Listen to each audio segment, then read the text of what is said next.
오늘도 주님 앞에 또 귀한 시간 나오셔서 또 함께 예배하며 은혜를 사모한 여러분들에게 크신 은혜가 함께 하기를 축복합니다. 5월달 아름다운 계절을 저희가 보내고 이제 6월의 첫 주일을 맞았습니다. 나라적으로는 이 6월을 호국보훈의 달이라고 이렇게 부르고 있습니다. 그래서 우리나라를 또 한번 생각하면서 하나님 앞에 기도하는 시간들로 맞게 될 것인데요. 6월달 우리가 계속적으로 읽어가는 말씀은 구약성경 가운데서 출애굽기 말씀을 함께 읽어가고 있습니다.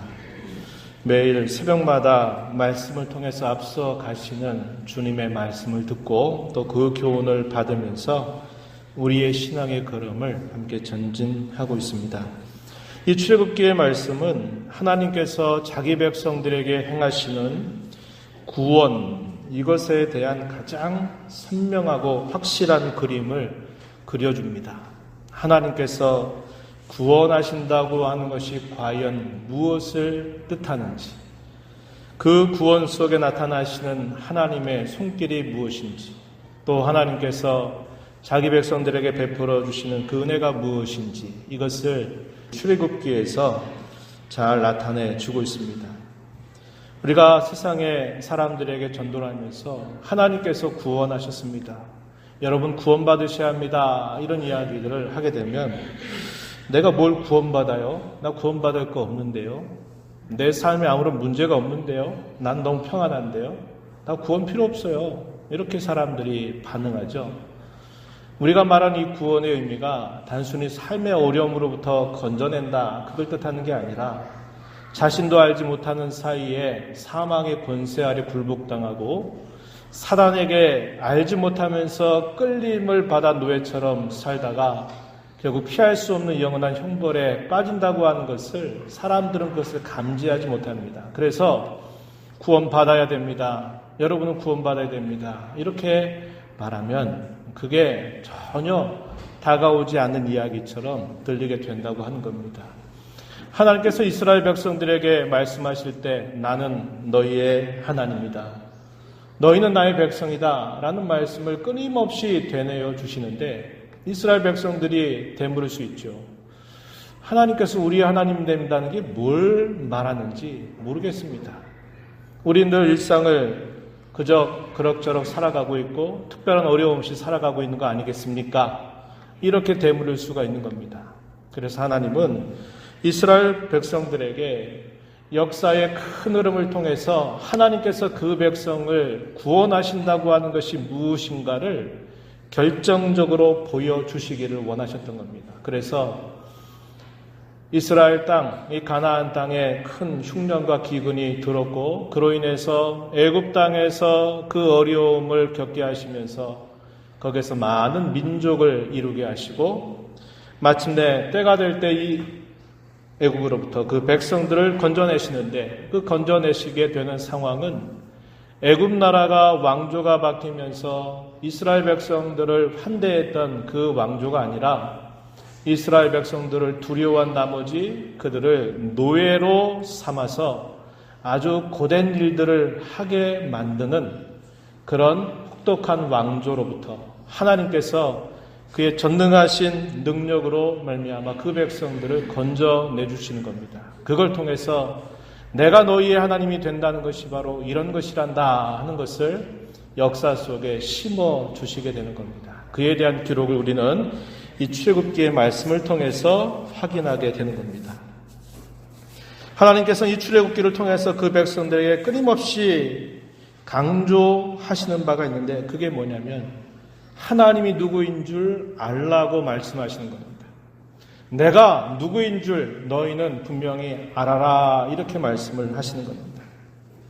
그래서 하나님께서는 특별히 이 출애굽하게 되시는 이 사건 가운데 베푸시는 이 10가지의 재앙들을 통해서 이스라엘 백성들에게는 하나님이 어떻게 그 백성들을 사랑하시고 구원하시는지 그것을 보여주면서 나를 알아라 이렇게 말씀하고 당시에 이 이스라엘 백성들에게 대적이 되었던 바로와 신하와 그 애굽 백성들에게는 하나님께서 그들을 심판하시는 하나님의 그 위엄이 얼마나 큰지를 알게 하사 그들로 하여금 하나님을 두려워하게 하신다고 하는 겁니다. 그래서 이 출애굽기에 아주 중요한 주제 가운데 하나가 여호와를 알라라고 하는 것입니다. 그러한 내용들을 이 출애굽기는 우리에게 잘 보여주고 있는데, 오늘 우리가 읽은 이 말씀을 바탕으로 해서 우리는 이 교훈들을 나누면서 특별히 우리가 이 땅을 살아가면서 영적인 전투를 어떻게 행하며 살아가야 될까 하는 교훈을 함께 여러분들과 나누고 싶은 것입니다. 출애굽기 5장에서부터 11장까지의 내용은 바로와 대결하는 이 모세의 모습을 설명해 주고 있습니다. 모세가 하나님의 부름을 받아서 미디안 광야로부터 이제 옛적에 그가 오랫동안 살았던 애굽의 궁정으로 가게 되고, 그 당시에 바로를 향해서 하나님의 백성들을 내보내라고 하는 그런 명령을 받게 돼서 이 바로와 처음 대면하는 그런 내용들이 그려지고 있습니다. 5장 1절부터 6장 13절까지 이 내용을 좀 더 구체적으로 잘 그려주고 있는 것을 보게 됩니다. 오늘 우리가 읽은 이 본문 5장의 내용에서 바로 대면하는 이 모세의 모습이 그려지는데, 모세가 이 바로에게 하나님의 말씀을 전달합니다. 이스라엘 여호와께서 이렇게 말씀하셨다. 내 백성을 내보내라. 그들이 광야에서 내 앞에 절기를 지킬 것이다. 이렇게 말씀을 전달하게 됩니다. 바로가 반응하죠. 뭐라고 반응합니까? 오늘 본문에 보면 네가 말하는 여호와가 도대체 누구라고 내가 그의 목소리를 들어야만 되느냐. 말도 안 되는 소리. 내가 왜 이스라엘 백성들 너희들을 내가 왜 내보내야만 되느냐. 이렇게 반문을 하게 됩니다. 여호와를 알지 못하기 때문에 더욱 강하고 담대한 마음을 가지고 이 바로 앞에 서야 될 이 모세는 그가 바로 앞에 서기 전까지 얼마나 여러 차례나 하나님 앞에서 나는 이 일을 감당할 수 없는 사람입니다. 나는 이 일들을 도무지 할 수 있는 능력이 없는 사람입니다. 라고 말하면서 끊임없이 핑계를 들이대면서 하나님의 명령을 듣지 않으려고 했던 것입니다. 오히려 강하게 나가야 될 이 모세는 이 바로가 완강하게 대적하는 그 말을 듣고 그의 마음이 더 위축되는 모습을 보여주었습니다. 그가 하는 말씀, 이 3절에 보면 가도록 허락해달라라고 이렇게 요청을 하게 됩니다. 그렇지 않는다면 우리에게 큰 화가 미치게 될 것이다 라고 이렇게 말하죠. 3절 말씀 한번 보시기 바랍니다. 히브리인의 하나님이 우리에게 나타나셨은즉 우리가 광야로 사흘 길쯤 가서 우리 하나님 여호와께 제사를 드리려 하오니 가도록 허락하소서. 만약에 우리에게 그렇게 되지 않는다면 여호와께서 전염병이나 칼로 우리를 치실까 두렵습니다. 이렇게 이야기를 하게 됩니다.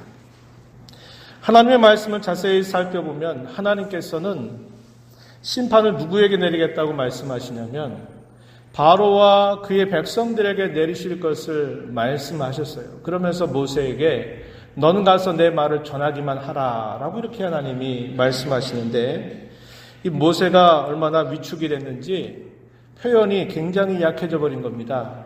하나님께서는 바로와 그의 백성들을 벌하시겠다고 얘기하는데 모세는 만약에 바로 당신이 이 말을 듣지 않는다면, 허락해 주지 않는다면 여호와께서 우리를 치실 겁니다 라고 이렇게 이야기를 하게 됩니다. 이런 표현들을 통해서 살펴볼 때 모세가 과연 하나님 편에 서 있는 사람인지 아니면 바로 앞에 서 있는 사람인지 구분하기 어려운 아주 애매한 그런 태도를 취하고 있다는 것을 보게 됩니다. 바로는 더욱더 거세게 반대를 표명하죠. 어찌하여 백성으로 노역을 쉬게 하려느냐. 너희는 게으른 백성이다. 일하기 싫으니까 이 일을 피하려고 너희가 섬기는 하나님 앞에 나아가서 제사한다고 그렇게 말하느냐 라고 이렇게 말하면서 그들에게 더 혹독한 노역을 그들에게 부과하게 됩니다. 예전에는 이 벽돌에 집어넣을 짚을 그들이 마련해주고 이것을 주면서 하루 동안에 만들 벽돌의 수를 정해 주었는데, 이 말을 들은 이 바로는 더욱더 완강하게 나가면서 이스라엘 백성들을 더 힘들게 한 것입니다. 짚을 주지 않을 거다. 너희가 짚을 직접 구해서 하루에 만들라고 하는 벽돌의 수대로 너희들이 만들어내라. 이런 명령을 내리게 됩니다. 그러자 이러한 일로 인해서 모세도 더 힘이 들어간 거죠. 하나님 앞에, 하나님 제가 안 한다고 하지 않았습니까? 하나님께서 왜 나를 보내셔가지고 또 이런 어려움을 겪게 하십니까? 라고 이렇게 말합니다. 바로에게 제발 좀 그렇게 하지 말아달라고 요구하는 몇몇 이스라엘의 백성들에게 바로는 아니다, 너희는 앞으로 그렇게 만들어라 하는 말을 듣고 나오면서 이 모세와 아론을 만났을 때 너희가 왜 이렇게 우리를 이렇게 더 힘들게 하느냐라고 하는 또 불평을 늘여놓게 되는 그런 내용들이 이 5장의 후반부에 나타나게 된다고 하는 겁니다. 하나님의 말씀은 분명하지만 그 말씀이 실현되는 데에는 항상 시간이 필요한데, 주어진 상황은 더 거세지고 더 어려워진 환경이 되면서 그 백성들의 불신적인 태도는 더욱더 깊어져 가고 그들의 대적이었던 바로와 그의 신하들은 더욱더 힘이 드세지는 모습이 그려지고 있다고 하는 것입니다. 우리는 이 말씀을 보면서 이렇게 주눅들고 시작한 이 모세와 아론의 태도, 또 백성들의 이러한 불신앙에도 불구하고 하나님은 끊임없이 이들과 함께 하셔서 하나님이 약속하신 그 내용들을 애굽의 바로 앞에, 신하 앞에, 그의 백성들 앞에, 그리고 한편으로는 온 이스라엘 민족들 앞에서 하나님이 이 구원의 역사를 이루어 가시는 것을 보여줍니다. 그래서 그 이후에 주어지는 10가지의 재앙을 시행하시면서 하나님은 그 백성들을 온전히 보호하시고 바로와 그의 신하와 그 애굽의 백성들에게는 하나님의 무서운 심판이 임하는 일들을 행하시게 됩니다. 그래서 마침내 그 백성들을 애굽에서 나오게 하시는 기적을 하나님이 행해 주시게 된다고 하는 겁니다. 우리는 이 내용들을 보면서 오늘 우리가 생각하고자 하는 이 주제, 영적인 전투라고 하는 이 교훈들을 생각해 보려고 하는데요. 하나님께서 이스라엘 백성들을 부르시는 표현들이 몇 가지 표현들이 본문 속에 등장합니다. 첫 번째, 가장 일반적으로 많이 확인되는 표현은 뭐냐면 하나님께서 이스라엘 백성들을 백성처럼 부르시는 표현입니다. 그래서 하나님은 그 백성들의 왕이 되시고 이스라엘 민족은 하나님의 백성들이 된다 하는 것을 보여주는 것이죠. 이것은 가장 많이 사용되고 있는 그런 표현입니다. 그래서 하나님과 이스라엘의 관계를 왕과 백성의 관계로 표현하는 말, 우리가 많이 확인할 수 있고, 두 번째 어떤 표현이 또 등장하냐면 이스라엘을 향해서 이렇게 말씀하십니다. 나의 장자다, 나의 맏아들이다 라고 하는 표현을 하나님께서 사용하신다는 겁니다. 이 내용은 출애굽기 4장 22절, 23절 말씀에서 등장하게 되는데요. 하나님께서 이스라엘을 부르실 때 백성이라고 하는 말만이 아니라 나의 장자다, 맏아들이다 라고 하는 표현을 하나님께서 사용하신다고 하는 겁니다. 이 말은 하나님이 어떤 분이라는 것을 알려주는 표현일까요? 하나님은 아버지가 되신다, 이렇게 나타내는 말이죠. 그래서 하나님과 이스라엘의 관계를 말할 때 하나님은 그의 아버지가 되시고 이스라엘은 하나님의 장자, 맏아들이 된다, 이렇게 표현을 하고 있는 것입니다. 출애굽기 4장 22절, 23절 말씀 한번 보시면은 이렇게 말합니다. 너는 바로에게 이르기를 여호와의 말씀에 이스라엘은 내 아들, 내 장자라. 내가 내게 이르기를 내 아들을 보내주어 나를 섬기게 하라 하여도 내가 보내주기를 거절하니 내가 내 아들 내 장자를 죽이리라 하셨다 하라 하시니라. 애굽에 행한 마지막 재앙, 제10번째 재앙이 소위 처음 난 것들을 하나님께서 치시는 재앙입니다. 바로의 맏아들, 신하들의 맏아들, 애굽의 모든 백성들의 첫째를 하나님께서 치시는 사건이죠. 모든 가축들, 짐승들의 처음 것도 하나님께서 골라서 그들을 처단하시는 그 재앙이 마지막 10번째 재앙이 됩니다. 하나님께서는 이스라엘 백성들을 장자라고 부르면서 그들은 나의 장자이기 때문에 나를 섬기도록 해야 되는데 내가 만약에 그 말을 듣지 않고 내 백성을 내보내지 않는다면 내가 너희의 장자를 다 칠 것이다 라고 하나님께서 이 말을 이 바로에게 전달하게 하시는 겁니다. 그래서 하나님은 이스라엘을 자신의 장자, 맏아들로 삼으셨다 이런 표현을 우리가 확인하게 됩니다. 그리고 또 한 가지 우리가 특기할 만한 표현 가운데 발견하는 것은 조금은 낯설지만 하나님께서 이스라엘을 이렇게 부르시는 겁니다. 군대라고 하는 표현을 사용하셔서 이스라엘을 나의 군대다 이렇게 부르신다고 하는 겁니다. 하나님이 그 백성의 왕이 되고 이스라엘이 그의 백성이 된다고 할 때 나라와 나라 사이에 어떤 전쟁이 일어나게 되면 표현할 수 있는 그 표현을 사용하고 있는 겁니다. 출애굽기 6장 26절 말씀에 보면은 그 표현이 등장해요. 한번 여러분 눈으로 보시기 바랍니다. 이스라엘 자손을 그들의 군대대로 애굽 땅에서 인도하라 하신 여호와의 명령을 받은 자는 이 아론과 모세다 이렇게 말하죠. 이스라엘 자손은 그들의 군대대로 애굽 땅에서 인도하라. 군대라고 하는 말을 표현했다는 겁니다. 그리고 출애굽기 7장 4절에 가서도 보면 또 그 표현을 확인합니다. 바로가 너희의 말을 듣지 아니할 터인즉 내가 내 손을 애굽에 뻗쳐 여러 큰 심판을 내리고 내 군대 내 백성 이스라엘 자손을 그 땅에서 인도하여 낼지라.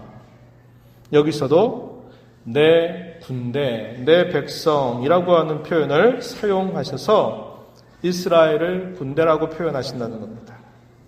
또 조금 더 뒤로 가서 출애굽기 12장 41절 말씀에도 보면은 또 이런 말씀이 등장합니다. 430년이 끝나는 그날에 여호와의 군대가 다 애굽 땅에서 나왔다 이렇게 표현합니다.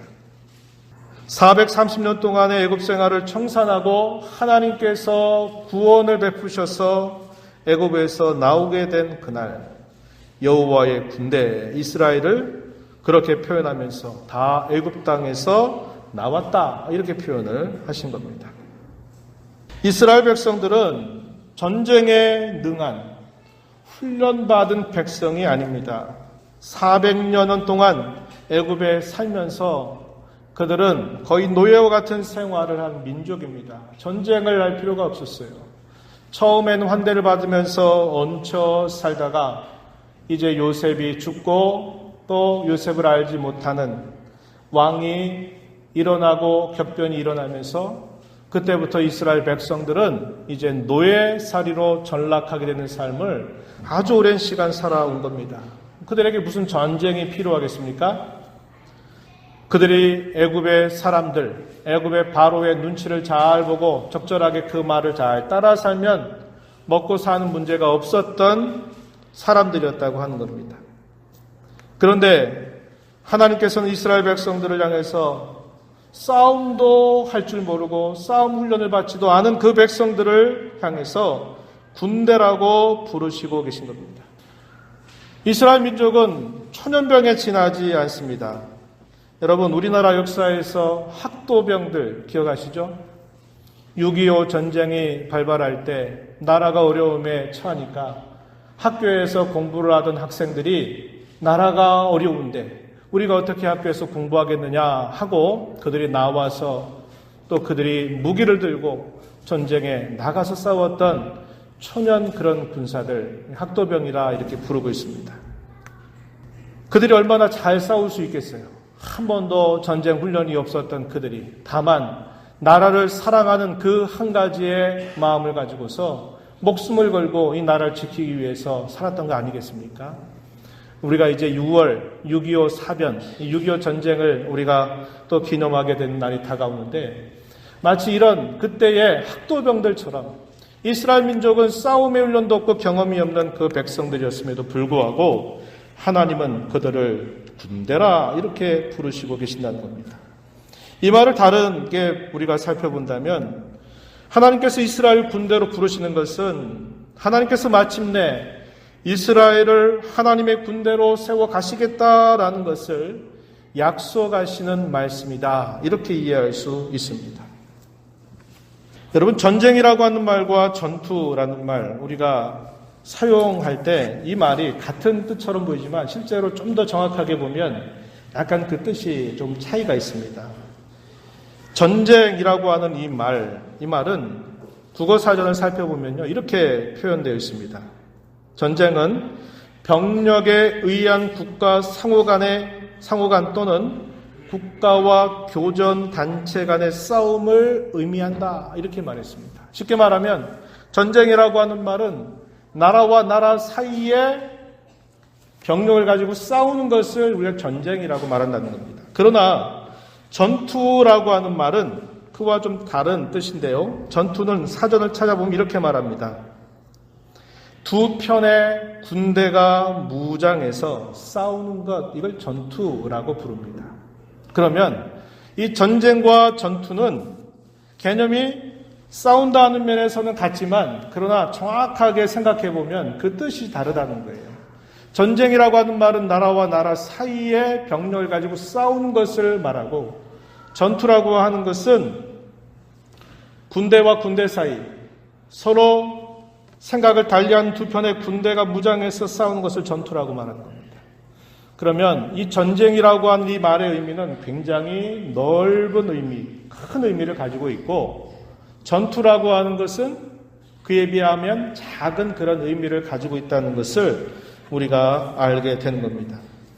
6.25 전쟁은 남한 북한의 낭침으로 이루어진 대한민국과 북한의 싸움을 말합니다. 그래서 전쟁이라고 부른다는 거죠.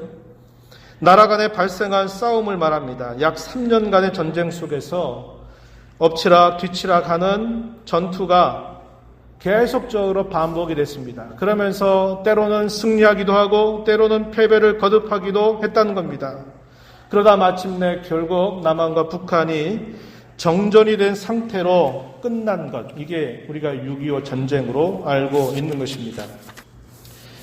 전쟁은 승리를 할 수 있다 하더라도 그 전쟁이 승리로 가기 전까지 전투는 승리했다가도 또 패배했다가 또 승리하다가 하는 일들을 끊임없이 반복할 수 있다는 것을 우리는 알게 됩니다. 우리가 이 출애굽의 역사를 살펴볼 때 꼭 우리가 기억해야 될 앞선 하나의 말씀이 있다면 이 창세기 15장 13절로부터 16절 말씀이라 생각합니다. 이스라엘 백성들이 왜 애굽에서 그 오랜 세월들을 살게 되었는지, 그리고 그 백성들이 다시 왜 가나안 땅으로 오게 되는지 그에 대한 설명을 아주 오래전에 하나님께서 해주신 것입니다. 믿음의 조상이라 부르는 아브라함에게 하나님이 그 약속을 주신 것이죠. 창세기 15장 13절 이하에서 하나님께서 이렇게 행하실 일들을 말씀하셨어요. 너는 반드시 알라, 내 자손이 이방에서 계기되어 그들을 섬기겠고 그들은 400년 동안 내 자손을 괴롭히리니 그들이 섬기는 나라를 내가 징벌할지며 그 후에 내 자손이 큰 재물을 이끌고 나오리라. 너는 장수하다가 평안히 조상에게로 돌아가 장사될 것이요. 아브라함에게 한 말씀이죠. 너의 자손은 4대 만에 이 땅으로 돌아오리니 이는 아모리 족속의 죄악이 아직 가득 차지 아니함이니라. 이렇게 아브라함에게 말씀을 하십니다. 창세기 15장 14절에 좀 주의 깊게 봐야 될 표현, 그들이 섬기는 나라를 내가 징벌하겠다 이렇게 말합니다. 그들이 섬기는 나라가 어떤 나라일까요? 애굽을 말합니다. 하나님께서 애굽 나라를 내가 징벌하겠다, 내가 심판하겠다 이런 말씀을 하셨어요. 그리고 16절에 가서는 또 주목할 만한 표현을 뭘 사용했냐면 너의 자손들이 4대 만에 이 땅 가나안 땅으로 돌아올 것인데 이는 아모리 족속의 죄악이 아직 가득 차지 아니하였다 이렇게 말합니다. 가나안 땅을 향해서 그 백성들이 진군해 갈 것인데 그 진군하는 것은 무엇을 보여주느냐? 당시에 그 가나안 땅에 살고 있는 그 족속들의 죄악을 하나님께서 심판하시겠다는 거예요. 근데 누구를 통해서 심판하시느냐? 너희를 통해서 심판하겠다고 이야기하시는 겁니다. 그래서 여러분, 우리가 잘 성경의 이 출애굽 역사를 잘 보면요. 하나는 전쟁과 같은 그런 개념들, 그리고 또 하나는 전투와 같은 개념들이 여기에 있다는 거예요. 하나님께서 이스라엘 백성들을 애굽에서 건져내실 때 이스라엘 백성이 뭐 했나요? 한 게 있습니까? 10가지 재앙이 임하고 있는 동안 이스라엘 백성들이 뭐 한 거 있나요? 없죠? 없어요. 그 백성들은 뭐 했어요?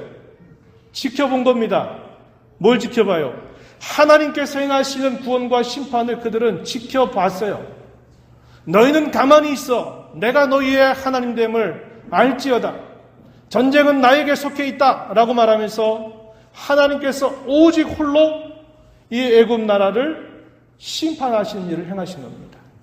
그게 10가지 재앙이 보여주는 특별한 사실이에요. 이스라엘 민족이 전쟁한 적 한 번도 없어요. 그들은 그냥 고센 땅에서 그대로 있었어요. 마지막 때 그들에게 한 가지 요구하죠. 장자의 죽음을 면하기 위해서 너희가 1년 된 수컷 양이나 염소의 피를 문 임방과 설주에 바르는 일을 해라. 이거 하나 그들에게 요구하신 겁니다. 그러면 죽음의 사자가 너희를 6월 뛰어넘어갈 것이다 라고 이렇게 말씀을 하신 겁니다. 그들이 애굽에서 나올 때 그들이 한 일은 아무것도 없어요. 하나님께서 다 행해 주신 거라는 겁니다. 그러나 이스라엘 백성들이 가나안 땅으로 진군해 가는 과정에서는 하나님 어떻게 하세요? 그들을 군대처럼 그들을 길러서 마침내 가나안의 7족들의 그 강대한 족속들을 전쟁이라고 하는 걸 통해서 전투를 통해서 그들을 결국 쫓아내시는 일들을 행하시는 겁니다. 그런데 그러한 전투는 엎치락 뒤치락 할 수 있다는 거예요. 하나님께서 이스라엘 백성들을 두고 전쟁의 경험이 없는 초년병과 같은 아니면 학도병과 같은 아무런 전쟁의 훈련이 없는 이스라엘 백성들을 향해서 너희는 나의 군대다 라고 말씀하실 때 하나님께서 모든 것들을 다 행해 주신 다음에 그들을 애굽에서 나오게 하시고 애굽에서 나온 그 백성들이 이제 가나안 땅을 향해서 광야를 통과해서 그 땅에 사는 백성들의 죄를 심판하는 도구로 사용하시겠다고 하시면서 내가 너희를 군대로 내가 너희를 세우겠다 이런 말씀을 하고 계신다고 하는 겁니다. 하나님께서 출애굽에 하신 이 모든 일들은 오직 전쟁은 하나님께 속해 있다는 것을 전적으로 보여주시는 하나님의 역사였습니다. 전쟁뿐만 아니라 이스라엘 백성들이 가나안을 향해서 나아가면서 전투하는 그런 과정들 속에서도 그들은 그들의 힘으로 싸우는 게 아니라 하나님께서 그들에게 주시는 힘으로 그들은 싸워서 승리할 수 있음을 하나님은 보여주신다고 하는 겁니다. 그래서 그들은 전투를 수행해야만 했다고 하는 것입니다. 우리는 성도로 부름받는 그 순간부터 화해할 수 없는 싸움을 부름받은 것과 같습니다. 전쟁은 승리가 약속된 것입니다. 왜냐? 우리의 대장 되신 예수 그리스도께서 그 전쟁에서 이미 승리를 선언하신 것입니다. 십자가의 죽음으로 말미암아 승리하셨느니라 라는 말씀을 통해서 내가 세상을 이겼다라고 주님은 우리에게 말씀을 하시는 겁니다. 우리에게 전쟁은 이미 그 승패가 가려진 전쟁임을 우리는 배우게 되죠. 우리는 약속받은 자들로 이 땅을 살아가고 있습니다. 그러나 매일매일의 삶 속에서 우리는 수많은 영적인 전투에서 승패를 엎치락 뒤치락하며 반복하게 된다는 겁니다. 전쟁은 약속되었고 승리는 이미 확보되었다 하더라도 그 전쟁이 끝나기 전까지 끊임없는 전투가 우리 개인의 삶 속에서 때로는 우리의 가정과 때로는 우리의 교회와 함께 그 영적인 전투를 우리는 수행해 나가는데 어쩔 때는 우리가 그 전투에서 승리할 수 있지만 또 어쩔 때는 우리는 그 전투에서 패배할 수도 있다고 하는 것입니다. 이럴 때 우리는 소속을 분명히 하자고 하는 것입니다. 어정쩡한 태도, 어정쩡한 자세는 결국 문제를 일으키게 되고 만다고 하는 겁니다. 아까도 본문 속에서 말씀드렸지만 처음 부름받았던 모세는 계속적으로 핑계를 대면서 저는 일할 수 없습니다. 일 못합니다. 라고 하나님 앞에 계속 변명을 했었습니다. 자신은 하나님에 대해서 알지도 못하고 자신은 아무것도 아닌 사람에 불과하고 자신은 말도 잘 하지 못할 뿐만 아니라 사실 저는 이스라엘 백성들이 이렇게 건져 나오는 것에 대해서 이제는 별로 관심이 없어요. 미디안에 40년 광야 생활하면서 40년 전에는 자기가 뭔가 할 수 있다고 하는 그런 꿈을 가지고서 뭔가 했는데 오해받아가지고 결국 도망치고 난 다음에 미디안 광야 40년 목동 생활하면서 그런 모든 야망이나 꿈들은 다 접어버리고 만 겁니다. 하나님, 조용히 살고 있는 나를 왜 불러서 왜 그 백성들을 인도하라고 하십니까? 저 별로 관심 없어요. 이렇게 핑계대면서 거절을 했던 겁니다. 그럼에도 불구하고 하나님은 그에게 표적을 보여주시고 그를 끊임없이 독려하셔가지고 그 백성들을 인도하도록 이끌어 가시는 겁니다. 그런데 이 모세의 태도는 어떤 태도였다고요? 소속이 분명하지 않은 겁니다. 하나님께서 애굽의 백성들을 심판하시겠다고 얘기했는데 당신이 우리 백성들을 내보내주지 않으면 하나님이 우리를 쳐서 우리가 망할까 두렵습니다. 그러니 좀 보내달라고 애걸하는 이 모세의 모습이 나타나고 있는 것이죠. 이런 태도는 절대로 안 된다는 겁니다. 우리가 세상에다가 한 발을 내디놓고 신앙세계에 한 발 내디놓고 뭔가 해보려고 끊임없이 해보세요. 아무것도 안 되게 돼 있어요. 세상 것 한 손으로 붙잡으려고 하고 또 하나님께서 주신 것을 붙잡으려고 한번 해보세요. 한 걸음도 나아가지 못하는 게 우리의 모습 아닙니까? 하나님은 그분의 하신 말씀에 대해서 전적으로 반응하기를 원하시고 전적으로 순종하기를 기뻐하시는 분이지 이것 조금 저것 조금 이렇게 어정쩡한 태도 가지고 신앙생활하는 것을 하나님은 결코 기뻐하시지 않으시는 거예요. 오늘 저와 여러분 이 말씀을 보면서 마음에 다짐해야 합니다. 어정쩡한 신앙생활 해서는 안 돼요. 그렇게 싸움에 나가서 전투했다가는 100번 싸워서 100번 다 패배하고 패잔병으로 돌아올 수밖에 없는 것이 성경이 가르쳐주는 이치입니다. 여러분의 신앙적인 발걸음을 한 걸음 두 걸음 더 앞으로 내디디셔야 합니다. 지금 같은 신앙생활에 안주하고 이 정도면 되겠거니 생각하고 이런 식으로 신앙생활하면 안 될 것입니다. 승리는 우리에게 확보되어 있지만 매일 싸우는 전투에서 매일 얻어터지고 얻어맞고 돌아와서 주님 오늘도 터졌습니다. 오늘도 쓰러졌습니다. 오늘도 무너졌습니다. 어찌합니까? 이러한 보고만을 우리가 주님께 매일 드린다면 우리를 부르신 주님을 욕되게 하는 것이 되고 말 것입니다. 주님은 우리에게 영적인 전투로 초대하고 계십니다. 승리는 이미 확보되어 있다고 하는 거예요. 하나님께서는 이 땅에 예수 그리스도를 보내주심으로 말미암아 우리에게 결정적인 날, 소위 D-Day라고 하는 것을 이루어 주셨고 예수님의 십자가의 죽으심과 부활을 통해서 마침내 V-Day가 승리의 그날이 다가올 것을 우리에게 이미 확실하게 약속을 하신 것입니다. 우리는 그 날이 V-Day, 승리의 날이 이루어질 때까지 우리는 끊임없이 전투에 임하고 있다는 것을 우리는 기억해야 합니다. 디모데후서 2장 3절과 4절에 너는 그리스도 예수의 좋은 병사로 나와 함께 고난을 받으라. 그리스도 예수의 좋은 병사, 이렇게 바울 사도는 디모데를 그렇게 향하여 부르고 있습니다. 저와 여러분을 영적인 전투에 초대하시는 줄 알고 우리가 이러한 전투에 적극 임해서 승리하여 주님께 영광을 올려드리고 또 우리 삶에 참된 복이 있게 되기를 진심으로 바랍니다. 하나님 아버지 감사합니다. 오늘 저희들을 이곳으로 인도하여 주셔서 주의 귀한 말씀을 함께 나누게 하신 것 감사합니다.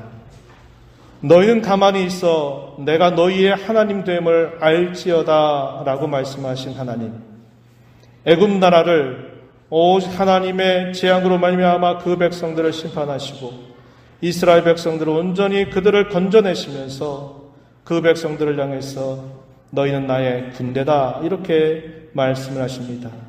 그 백성들을 도구 삼아서 가나안으로 진군하고 가나안 땅의 그 강대한 칠족들의 죄악을 심판하시겠다고 주께서 말씀하십니다.